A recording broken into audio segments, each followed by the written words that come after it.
ये तुम्हारे परवरदिगार की मेहरबानी का बयान है जो उसने अपने बंदे जकरिया पर की थी, जब उन्होंने अपने परवरदिगार को दबी आवाज से पुकारा और कहा कि ऐ मेरे परवरदिगार, मेरी हड्डियां बुढ़ापे के सबब कमजोर हो गई हैं और सर सफेद बालों की वजह से चमकने लगा है।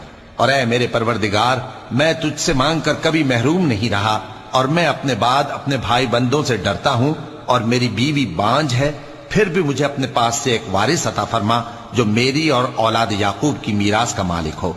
और ऐ मेरे परवरदिगार, उसको खुश अखलाक बनाइयो। फरमाया, ऐ जकरिया, हम तुमको एक लड़के की बिशारत देते हैं जिसका नाम याहिया होगा। इससे पहले हमने उस नाम का कोई शख्स पैदा नहीं किया। उन्होंने कहा कि परवरदिगार, मेरे यहां किस तरह लड़का होगा जबकि मेरी बीवी बांझ है और मैं बुढ़ापे की इस हालत को पहुंच गया कि सूख गया हूं। हुक्म हुआ कि इसी तरह होगा। तुम्हारे परवरदिगार ने फरमाया है कि मुझे ये